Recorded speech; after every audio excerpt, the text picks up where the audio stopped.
I also think testosterone is a driving force in us. God gave us testosterone in men to be able to drive and do things. Like, we built the goddamn world because of this testosterone, right? Because it was a driving factor. An app called the Chronometer, but I'm tracking every single thing I eat. I think it's really good because what that does, it forces you to kind of really understand what's going on, because people think, oh yeah, I eat great. Okay, like if you start recording, you know exactly what's happening. Fasting for me has changed a lot over the past couple of years. I've noticed that every time I come out of Ramadan, I feel more better. Especially the first 5 days. It takes 5 days to actually feel the benefit of fasting. After 5 days, you feel like an ultimate cleanse. Hi, I'm Dr. Sanjeev Goel. I'm the founder of PeakHuman. We specialize in anti-aging and longevity here in the Toronto area. Looking forward to taking care of people and getting them into their best health, mentally, spiritually, and physically. Welcome to another episode of the Punches and Prayers podcast. Today I have with me a very special guest who's a mutual friend of ours.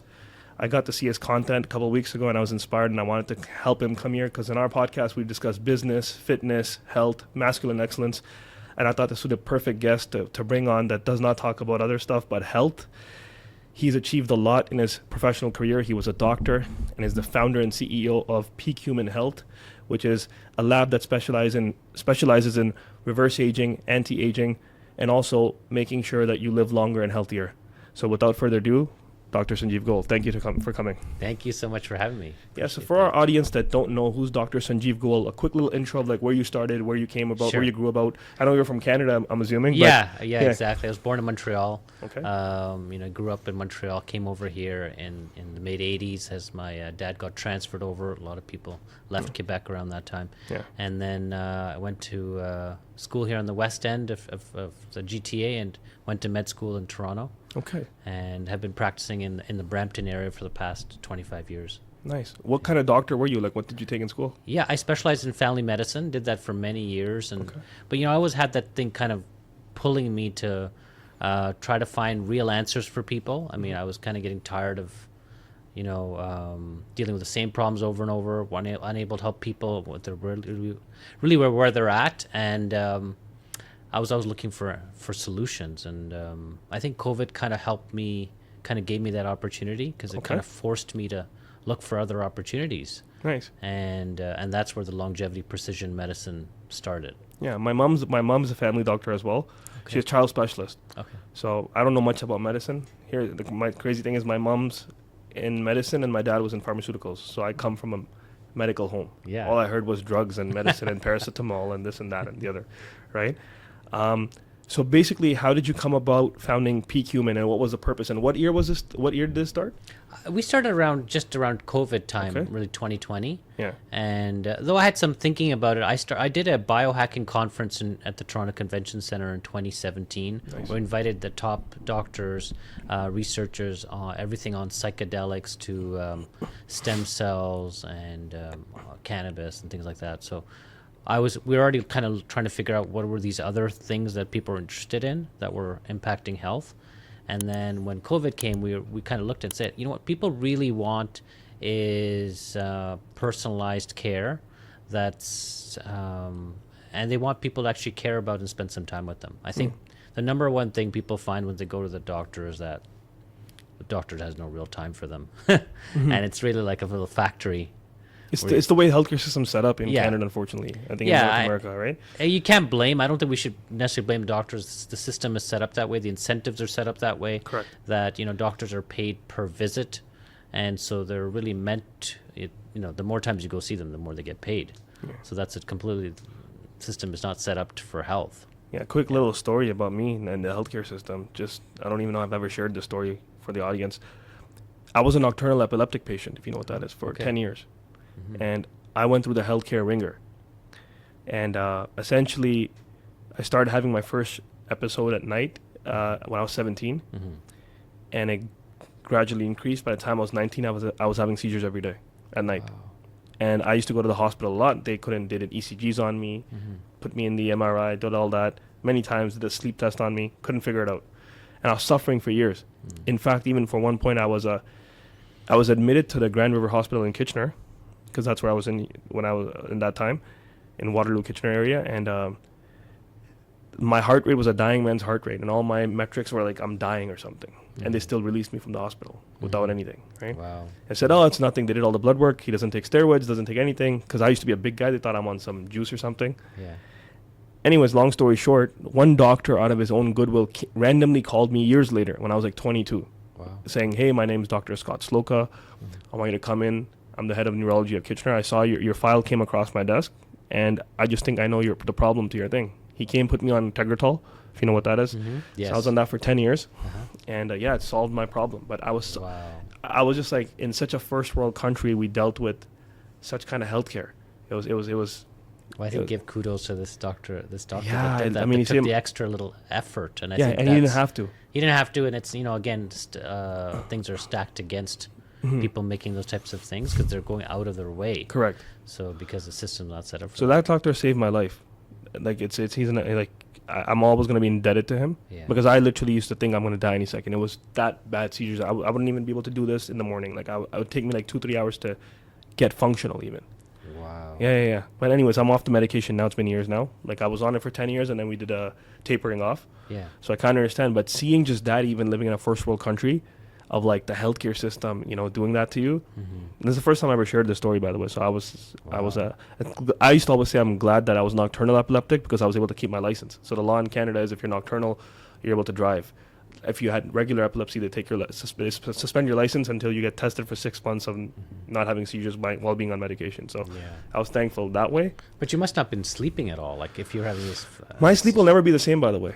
Even now, like my sleep, I remember how sleep used to be. Yeah. I've trained myself to sleep a certain way. My sleep is never the same, like, because even epilepsy and these things, they don't have any permanent cure when it comes to neurology. Yeah. I don't know. I'm not a neurologist, but based on every neurologist interaction I had back in the day, is that every medication is just a stimulant to suppress. There's no permanent. The brain is such a complex thing that they don't have all the answers yet Exactly. in science today. Correct? Yeah, Like, I would you say know- exactly that. We don't exactly know what's Yeah. the cause of epilepsy. It's just a name we give when we don't understand why seizures are Correct. happening regularly. Correct. We give that name. Which hospital did you work in? I used to work William Osler Health System. I still have privileges there. Okay. So, But you're not a practicing doctor over there right now, are you? no, I mean, yeah, I can go there and visit patients if my patients go there, but I don't see patients there regularly. Got it. Yeah. So this is your full time as PeakHuman. That's it. So let's dive more into PeakHuman. So what was the vision? How did this come about? Where do you see yourself? And where do you see, the process of reverse aging? And what are the key elements of the system that you've developed? Because I try to go on your website and try to understand, but I'm not that medical, so for the layman to understand, what is kind of like your theory? Yeah.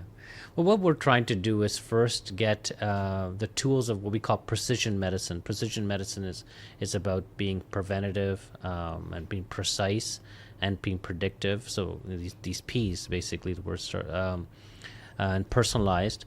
We want to create medicine that's based on science and numbers. Like, now that we have so much data, we know so much about how your body's doing with, various wearables, like, the Ring or Fitbit and things like that. We have so much data that's being collected on us, and we can use that data kind of to really give us personalized treatments. And so that's what precision medicine is about. So we want to give people, now you can go on the internet and you can go find out, you can learn so much about a particular issue that your family doctor sometimes doesn't have as much knowledge as what's on the internet. So we need to use the knowledge that's already there and help people take charge of their own health. I mean, ultimately, that's the goal. What we want people to do. We want people to feel like they can go and start making changes and be educated and take care of their health, because there's so much knowledge out there. You can't expect, one doctor to be on top of all of that. It's very difficult. So what kind of clients come to you? Like when they ring you, what kind of clients are calling you in terms of, and how does the call or inquiry go? So somebody calls PeakHuman Health for what reason, and what is the process of getting him through the testing? Sure. Yeah. So generally people call me or email me because they know that there's something more they need, a coach. Let's call it a coach. They need a doctor coach to help them take them to another level. They may not know exactly what that is. Okay. They're like, okay, I just want to be better health. I want to potentially lose weight or gain muscle, or I want to feel better. I want to sleep better. Or, I need that type of thing. So people kind of come to us with that kind of generalized, like, hey, I like to, I'm kind of young, in my 30s, my 40s. I want to I want to remain healthy, or I'm in my 50s and I'm starting to notice that, I'm just not the same way I used to be 10 years ago.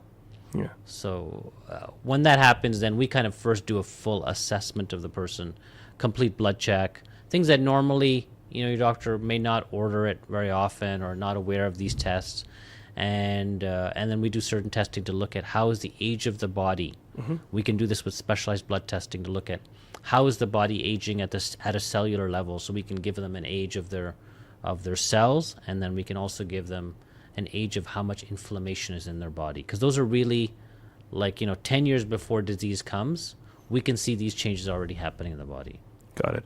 So essentially, a regular blood test that somebody would do with a regular doctor just to check vitamin D levels or cholesterol, whatever, you guys don't do that. You guys do a more in-depth blood test. Yeah, we still do those. Those are important. Yeah. But, for example, cholesterol. There are other markers beyond simple cholesterol that are maybe perhaps better markers for heart disease than LDL and HDL. So that's an example of, we would go a bit more further in depth, and then, potentially we can order more tests if somebody's at risk, but they have family history in their family of heart disease, and they wanted to see, okay, are they at risk or not? Then we can order those types of tests. Yeah. So in my family as well, most people die of heart disease. We don't have any cancer or nothing. Even when I get my blood test done, all my markers are good except the cholesterol. So I always get hit with that cholesterol thing. Yeah. So you may want to go a little further and see how serious it is. Cholesterol's not the only story. Yeah. Sometimes we kind of demonize cholesterol, but it's not cholesterol only per se that's the issue. Okay.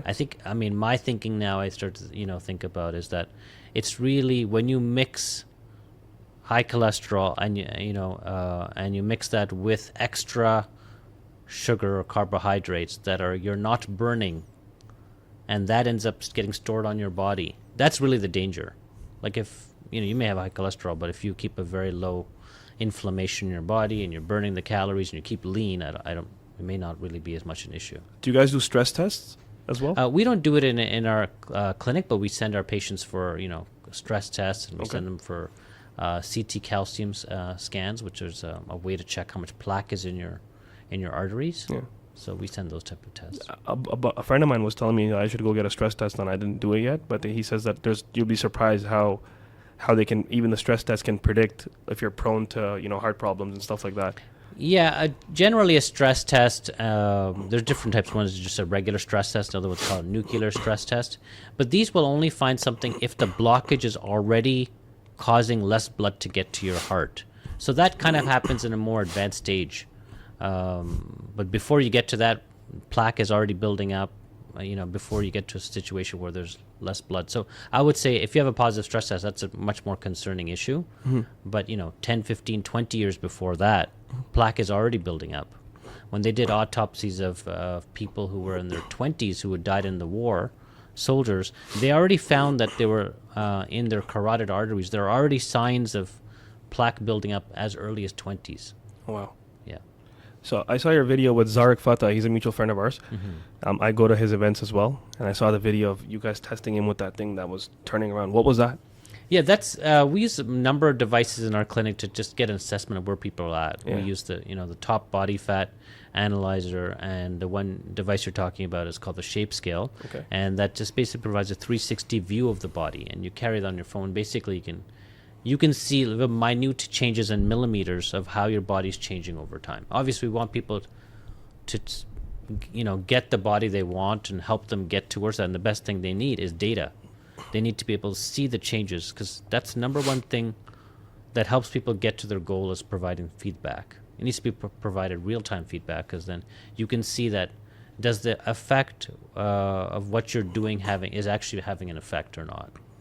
You guys also have I was checking a supplement line. You guys sell creatine and nitric oxide and stuff like that. Yeah. And that's your own supplement line kind of thing, right? Some of them are produced by PeakHuman Labs. Some of them are just supplements I think are great supplements out there, and my job is to go out and look at what's out there and think, okay, what actually makes sense scientifically, and what has what's a good quality product. So for example, nitric oxide, there's a number of companies out there.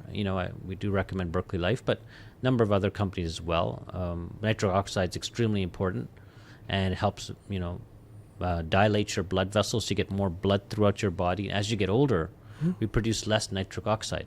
The reason Viagra and Cialis work is because they increase nitric oxide in our body. Is L-arginine nitric oxide? Arginine actually breaks down into nitric oxide. It's one of the pathways. Yeah. We get nitric oxide in two ways. One is through the L-arginine pathway, and the other one is through nitrates that we take in from our food.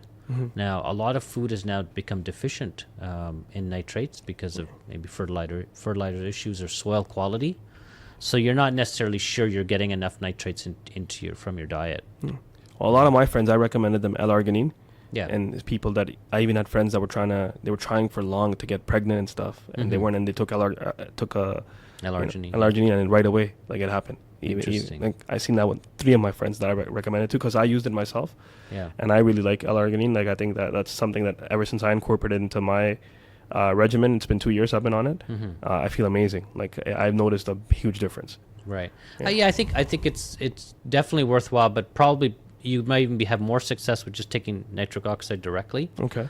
Because the L-arginine pathway, and it only has a certain limit to what it gets to, and then it stops. Like, it cannot overdo it.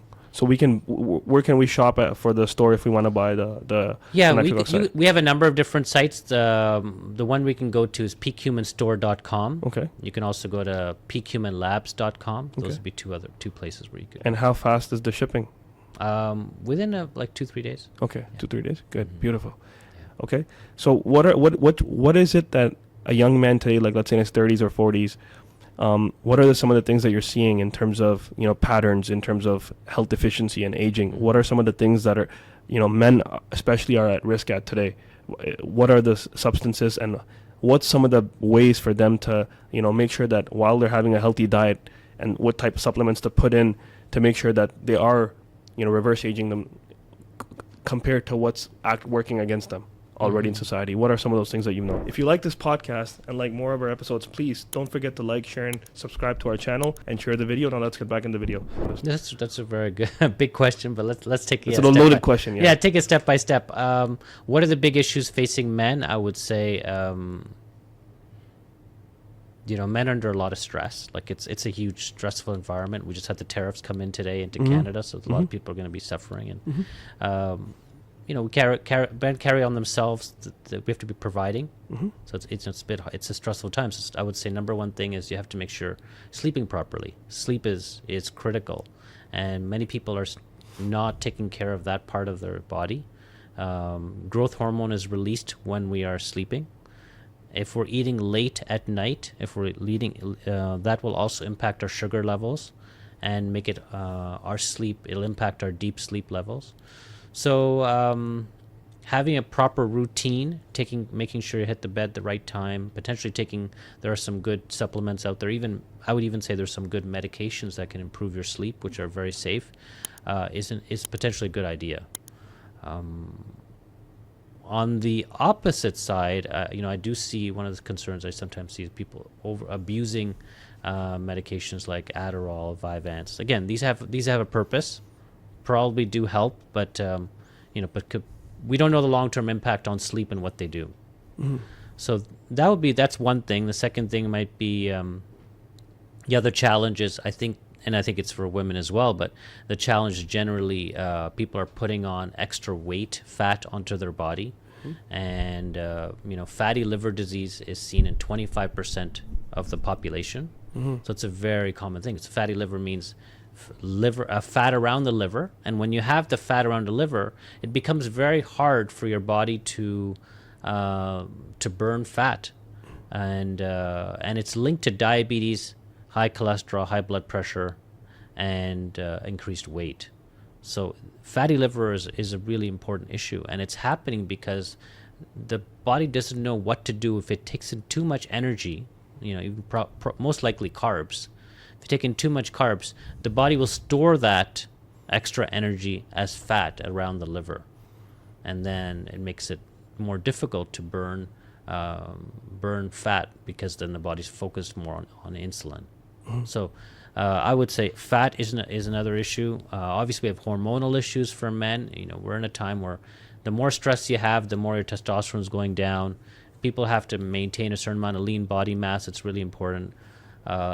If we have extra fat on the body, we're converting testosterone to estrogen, which is then, making it harder to build muscle, and it's having its own other side effects of decreased testosterone.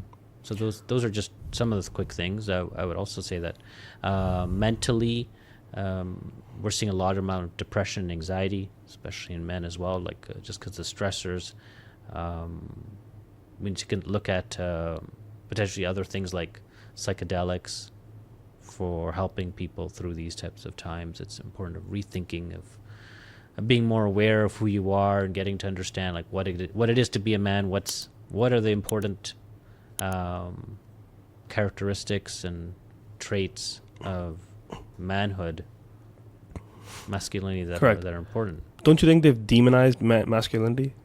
The media and certain elements of the media have, demonized being a strong, virtuous, masculine men. And don't you think that's one of the things that play into this, whole thing? When if you've demonized men, the young people are like, hey, I don't want to be like him because, I'll be part of cancel culture. They'll come after me just for speaking out. I noticed that even the stuff I talk about very controversial stuff on this podcast sometimes, and it's just man talk, right? It's just bro talk. But you see how the woke culture attacks you in certain way. Doesn't that have an effect on a man who's not able to fulfill his role? Because I also think testosterone is a driving force in us. God gave us testosterone in men to be able to drive and do things. Like we built the goddamn world because of this testosterone, right? Because it was a driving factor. And they've linked it to decreasing productivity in the workplace as well, decreasing testosterone levels. I'm in the trades, right? I own a construction business, and we've noticed it. It's so hard to get tradespeople today because no one wants to do these, masculine role jobs, whether it's electrician, plumbing, whatever. And this is why the demand, the existing market that exists is getting inflated because the people know their value, right? So it's harder to get a qualified person because he's like, I'm one in few, so I'm going to charge you more. Whereas this used to be a normal thing where a man knew how to do these things. Don't you think that a lot of that has to play with it too? Yeah, I think it's a fine line. I think we throw away all the good aspects of masculinity when we kind of lump it all together. I think there are definitely some parts which are really important, like this whole part about I would call it courage, having intention, even being true to your word, being a protector. I mean, these types of things which we would say is part of masculinity are getting thrown out, but because of some of the, I think there's always negatives in everything, right? Like I think one can take it too far, about misogyny or other things that are just probably not desirable parts. So I think it's important to just promote the parts that are really good, 100%. And not to say that, hey, like for example, we need the good parts, because otherwise everyone's going to suffer 100% if we don't. A world without men, like even right now, I do boxing training late at night, so I always tell this to people. Even late at night when I'm running, the infrastructure is maintained predominantly by men. At night there's men working while we're all sleeping, right? Yeah. So in terms of sleep health, let's talk about that. I recently started the nose strips. Okay. Yes. I started taking the nose strips with right. the thing, and I've noticed a huge difference in the quality of sleep I get now. Like I'm not a big sleeper. I sleep like 5-6 hours, to be honest with you. I know I should sleep more, but I sleep 5-6 hours. Like I wake up early morning. Might work for you. Like who knows? We don't know until you. I don't know if you've ever tracked your sleep, but as long as you're getting about I don't know, an hour and a half of deep sleep, you might be good. Yeah. That might be enough for you. I sleep 5-6 hours, but not the best of sleeps. I take magnesium before I sleep, so that's a vitamin I take, Sure. And that helps a lot. Like I've been taking magnesium for let's say 3 to 4 years now, and I take it religiously. I've noticed benefits. Like I have a better sleep when I take magnesium. But now I added the nose strips at night, and man, it's a big game changer. So were you snoring before that? Yeah. Do you Snore have a lot. sleep apnea or? It probably is. Like we have a history of that too. My brother just got his surgery done for the thing. Okay. But I just started the nose strips, and they help a lot. What's the science behind that, and would you recommend that to people? I haven't used it personally. I've heard one of my patients was using it for helping with this sleep apnea, and said it was a big help. Yeah. But I couldn't tell you more, except that we think that if there's blockage potentially happening, that could obviously happen. Well, I didn't believe in it until like some of my friends are doing it now, and they said you got to try it. And I'm like, I don't believe in this, whatever. I actually been doing it for 2 weeks steady. It's amazing. Like, it's a big difference. Wow. Like, when I wake up, I feel more fresh. Like, there's no like brain fog or anything like that, or I don't have to like get up and feel groggy. I just get up now. I feel more like fulfilled when I wake up. And how do you put the tape on? Like, where's that? So essentially, it's like these magnetic tapes. It's got a magnet on it, and Yeah. then the thing that goes on top, the strip, Yeah. holds onto the magnet, Yeah. and it does something. It doesn't even feel like you don't even feel anything. By the way, it feels like weightless. You don't feel anything, but you notice that when you wake up, when you sleep and you wake up, you notice a big difference in the Wow. sleep before, like a huge difference. That's Right? Like, I'm sleeping lesser even. Sometimes I'll sleep like 4 hours, and I'm like, I'm good. Like, I just wake up and I'll be like, wow, like I felt good. Yeah. That's very interesting. Yeah. Wow, I would like to. Yeah. I'm Yeah, gonna try that. so I just started doing that, and there's all sorts of out there, like there's all sorts of different brands that sell it, Mhm. but I took a more like proper brand that has better reviews. Mhm. And on Amazon you can see a bunch of brands, but I took one that has like a 4.8 rating with like thousands of customer reviews, and I noticed a huge difference. What's that? What's that? I'll show it to you. Like, I have it on my Amazon. Okay. I can pull it up here. Let me just pull it up, see if I can know what brand it is. But for me, I was shocked at the result, because I didn't believe in it. I thought this is a gimmick, and my friend said, no, trust me, you're going to notice a difference. Mhm. So the one I take it's called Breathing Nasal Strip Starter Kit Sandisk. SanDisk. Okay. Yeah. That's on Amazon. So that's the one I brought. Brand is Sandisk. So do you think anybody, like, is it just because you're snoring, or do you think anybody might benefit on this? Because I'm curious that this may be working in some other method. I don't know. That's why I'm asking you as a doctor. Okay, I'm gonna have to do some research to get back to you on maybe this. maybe that's something I'll that have you to could let- incorporate at PeakHuman, right? Yeah, I'll have to come back to you on that. Because I know they're a fashion thing now too. Like, there's a lot of things that are like, some celebrities are endorsing some of the brands out there. Like, there's brands that are sponsoring some of these podcasts and stuff as well, and they're wearing it in the podcast. Really? There's daytime ones as well. I know there's a mouth tape as well. Yeah, but- the mouth tape I've heard, and that Yeah. makes more sense, because what's it just preventing you from mouth breathing, Yeah. forcing you to breathe through your nose. Yeah. So I can see how that I haven't may tried have it an yet, impact. but I just tried the nasal strips.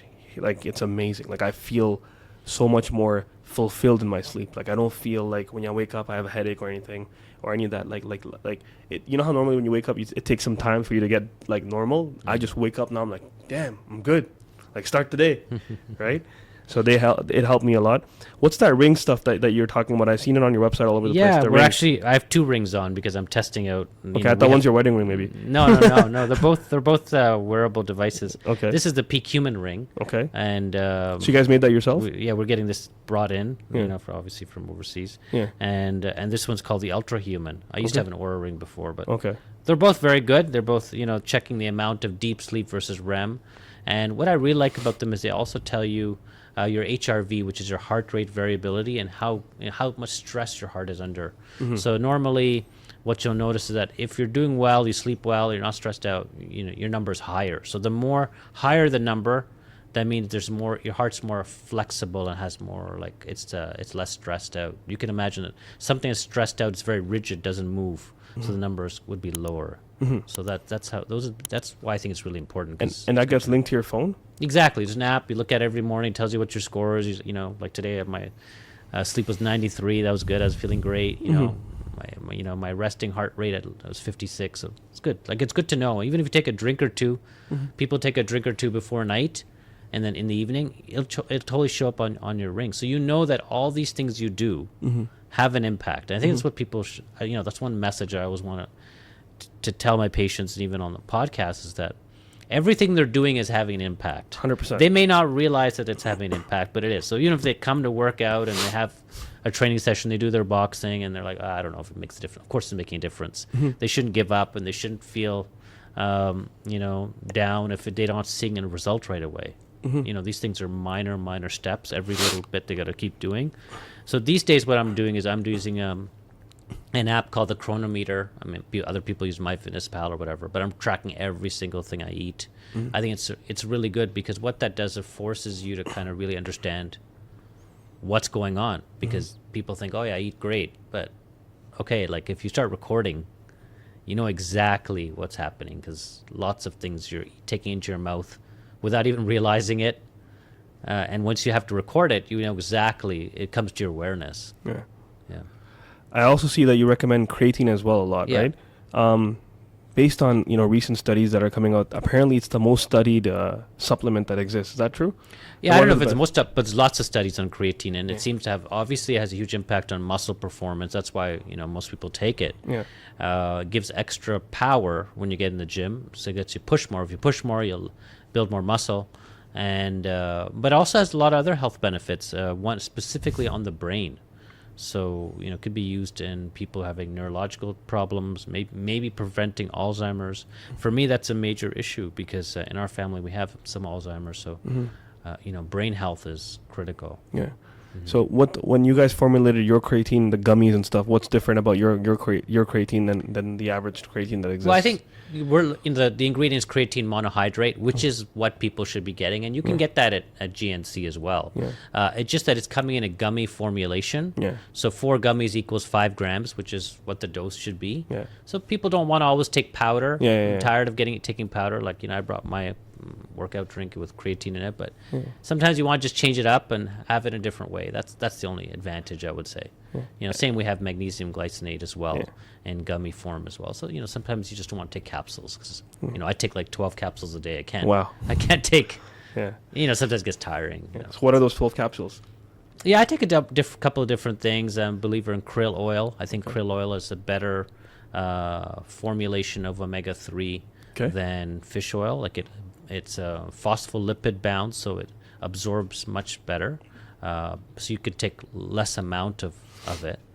I take nitric oxide, what I mentioned before. I take a supplement called TA65. TA65 is a supplement that comes from a Chinese herb called astragalus. And what it does is it lengthens the edges of your telomeres. And telomeres are the caps on the chromosome, and they shorten as we get older. Now, again, young guy like yourself, maybe not so critical. 34. I'm not that young. I feel old at 34. Yeah. It's coming. Maybe in your 40s might yeah. be something to start considering, or the guests the listeners out there, anybody's in their 40s that somebody start thinking about, because every cell, every time it divides, the telomeres shorten. And there's a limit to which the cell can, after a while, it can't divide anymore because telomeres are so short. So what this supplement does is it's been proven to lengthen those telomeres, and seems to be reversing the aging of the immune system. As we're getting older, the immune system's also getting older. So it's quite an interesting supplement. I'm also taking a supplement called Fasting Pro. That's on my website. It's a supplement that activates the fasting pathways. So fasting is a critically important thing one can be doing for our body. I'm fasting right now. Are you okay? Yeah, it's Ramadan. Oh, okay, yeah, that's right. Yeah.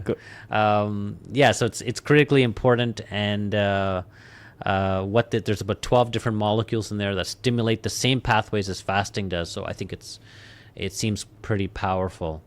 I've always I think the Ramadan thing is so important. It's fasting in so many different cultures as well. Yeah. And the only thing I would tell people out there is that not to gorge at nighttime. Yeah. Like, I don't know how much you talk about it, but I see that sometimes people they don't take what 100%. The part is from that. Yeah, I know. So I can tell you for myself, I don't. Ever since I turned 28, I don't eat a lot anyways. I eat two meals a day. I eat in the morning and I eat in the evening.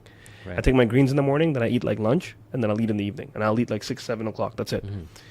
And fasting for me has changed a lot over the past couple of years. I've noticed that every time I come out of Ramadan, I feel more better. Especially the first 5 days. It takes 5 days to actually feel the benefit of fasting. After 5 days, you feel like an ultimate cleanse. Like even like your throat and stuff, it starts feeling clearer. You actually feel that your body got rid of a lot of something. And how much are you eating after sun? Are you eating heavy after sundown? So I'll tell you, I'm on a very strict schedule in Ramadan. My schedule is like in the morning, all I do is drink a protein shake, 2 eggs, and a chicken piece or whatever. So that's my thing, and a little bit of salad. That's it, or maybe a fruit bowl. That's it. And I drink a lot of water. So I'll drink like over a liter of water in the morning. Then I'll go to sleep. So Ramadan, you right now it's at 5:30 is the cutoff. So like you pray after 5:30 and you go to sleep. Then I'll start my day at like 9 a.m. So I'll sleep another 4 or 5 hours, and then I'll work from 9 to like 6, which is right now the fasting break is at 6. And then what I do is I only eat 2 dates, which also dates. 2 dates. That's it. Yeah. First I'll just eat 2 dates and a tea and water, and then I'll go pray, do my prayer, and I'll wait, like I'll chill a bit. and then maybe I'll have like a little bit of like some kind of like a heavy protein carb diet, maybe like another 800 calories I'll take at like 8 p.m. and that's it. And then I'll take another nap, maybe for like an hour or so, get up at like 10, do some more work on my computer, then go hit the gym at late at night, so like at 12, and do a 2-hour workout, and you feel amazing.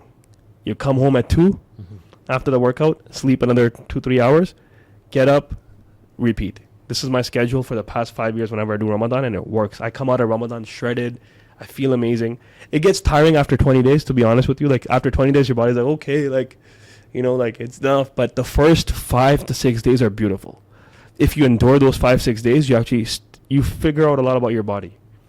And you know, when your body, like for example, you know, when you're getting sick or something, and then when sickness goes away, you have this feeling of release. I don't know how to explain it, but it's like almost like a supernatural feeling, like, I feel good now. Thank God I'm not sick. Fasting has that effect on you. It's like we eat so much normally, and we're putting so much in our bodies that we don't realize that humans didn't eat like this. They didn't have the privilege of just going to a store and buying whatever they want. They had to hunt, they had to do stuff, right? Yeah. So fasting gives you that perspective. After 5-6 days, you feel like you let go of a lot of sickness. And I have other friends that aren't even Muslim, whatever. They fast with me all the time, and they realize this. Like this year, there's a couple friends of mine fasting with me, and this is the third one, and they're already feeling it. I'm like, give it like 5-6 more days, right? Oh wow! A huge reset happens. And so, what do you think? How many people are like you and doing the fasting in your way? The new generation is. So all the new generation are like this. The older ones, like our parents and stuff, they weren't like this. They were eating oily foods, and the whole point of, they were gaining more weight during Ramadan than anything. That's what I've seen. I've seen that, like people's sugar control goes out of control. Yeah, no, that's not what you're supposed to do. Yeah. The whole point is to feel thankful to God that, hey, there's people that don't get food, right? That's part of it. And I mean, it's crazy. Like I've been fasting my whole life, but I've seen the past 5-6 years, science has backed it, right? It's for the first time science says fasting has lots of benefits. There's lots of articles of intermittent fasting.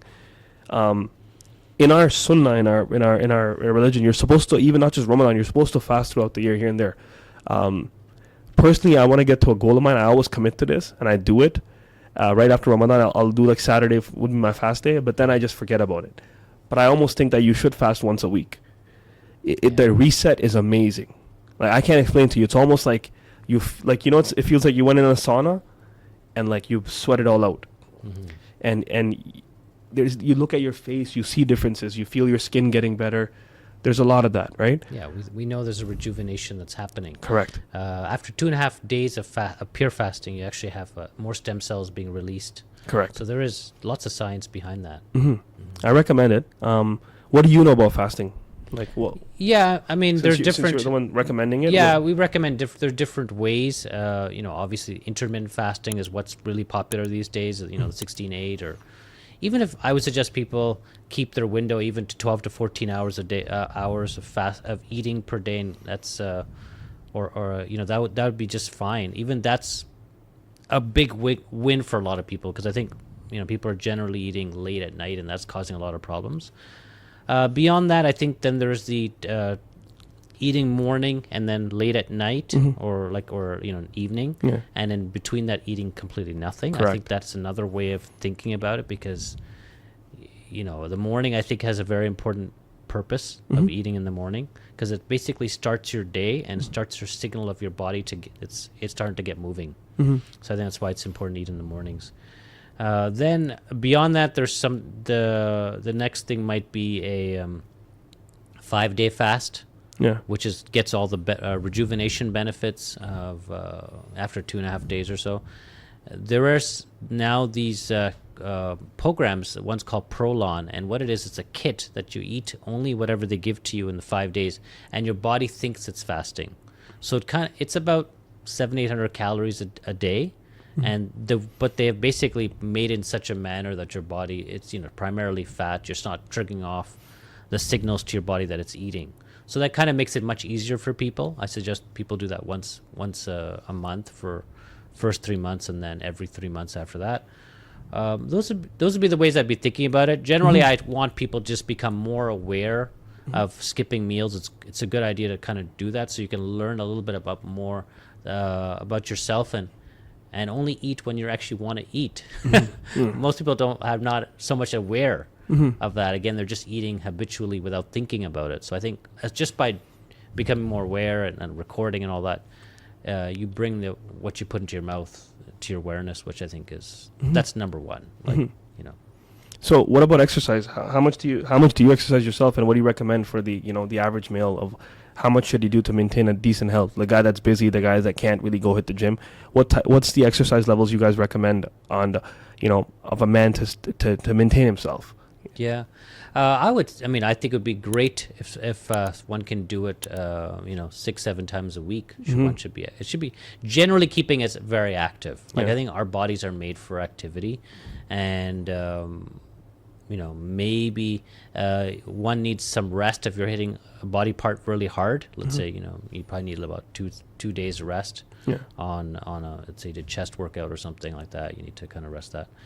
But if you, I think it's important to combine different types of activities. So, Correct. like for example, myself, I play soccer, 2 times a week, and then I'm playing tennis another day a week, and various things like that. And hitting the weights another few times a week. So, I think that's important to vary it up, and it should also be fun. Like it should, shouldn't feel like it shouldn't be feel like a chore.